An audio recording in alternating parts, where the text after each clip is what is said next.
Once upon a time, in a mountainous region, there were several feuding villages. Among them was a village with a distinct strategic location.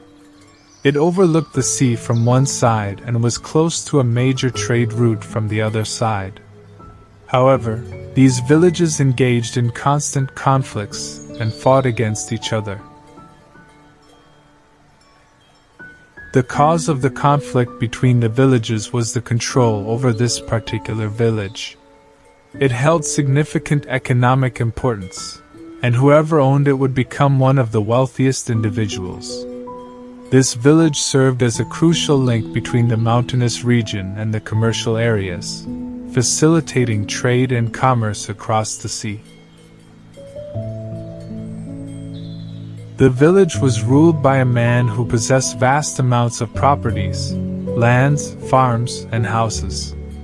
The majority of the village's population, both men and women, worked for him. Many of them suffered from poverty and a lack of skills. This man was known for his strict accountability and strict adherence to his commands when it came to his workers.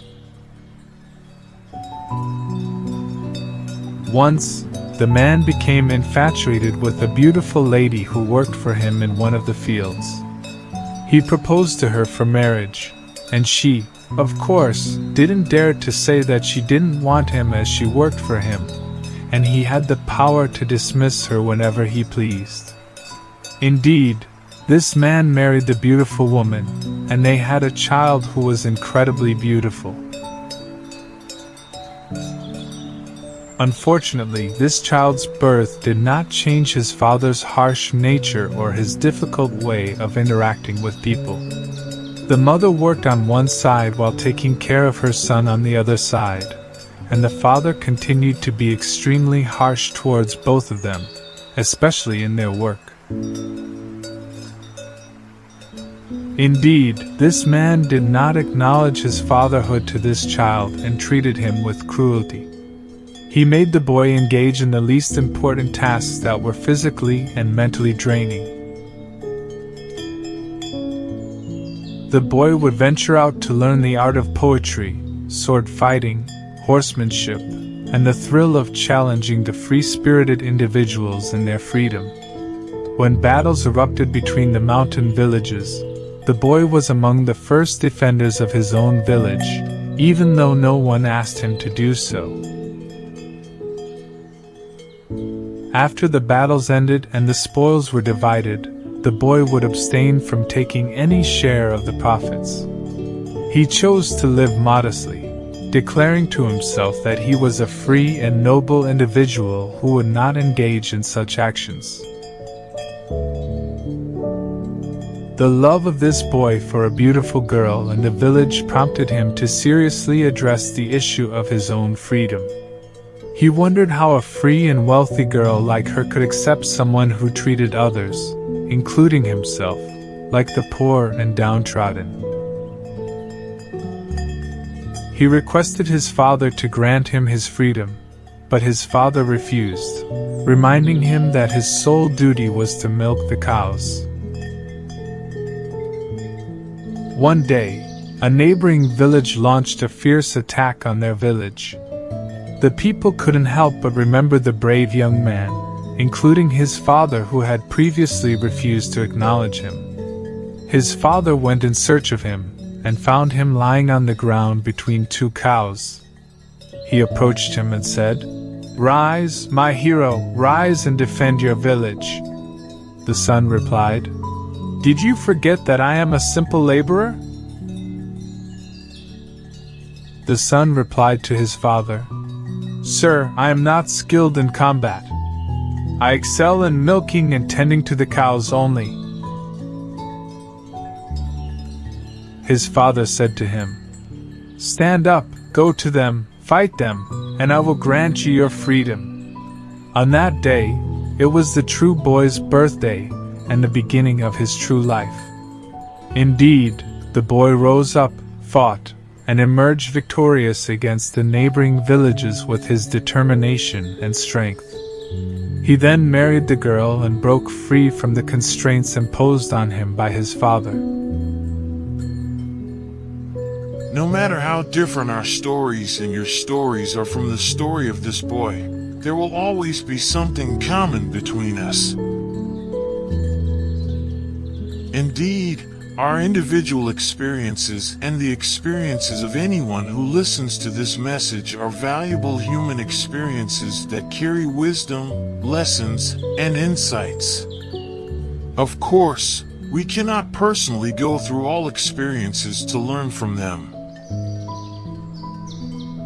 Indeed, there is a saying that goes, "The wise person learns from the experiences of others, while the foolish person learns from their own experiences." This emphasizes the importance of observing and learning from the mistakes and lessons of others to avoid repeating them and leading a happier and more fulfilling life. It is unfortunate that this young man was born into such a situation where his father disowns and mistreats him. Such treatment can have a profound impact on a person's self-esteem and well-being. It is important to remember that every individual deserves love, respect, and a nurturing environment from their family. However, in challenging circumstances like this, it becomes crucial for the young man to find support and strength from other sources, such as friends, mentors, or positive role models, who can provide guidance, encouragement, and a sense of belonging. This young man did not break or succumb to the harsh reality. He did not complain to anyone about his situation, but harbored great anger within him. Surely, he could not sleep at night and felt that life was unfair. However, in the end, he decided to confront reality as it is. He embarked on a journey to discover his inner potential. It was not easy for him to develop his abilities and protect the ideas that occupied his mind. This young man had not heard the saying, "When the difficulties intensify externally, you must nurture your inner self." But he understood its meaning well. The reality does not change through wishes or rejection, but your reality will change based on what you do to change it. This young man may not have studied psychology and the concept of self-fulfilling prophecies, but he understood that it is through his own struggle, efforts, and diligent pursuit that he can achieve what he desires and wants. One of the wise men said an important statement that should be deeply understood. The harshest prisons in life are created by our own negative thoughts.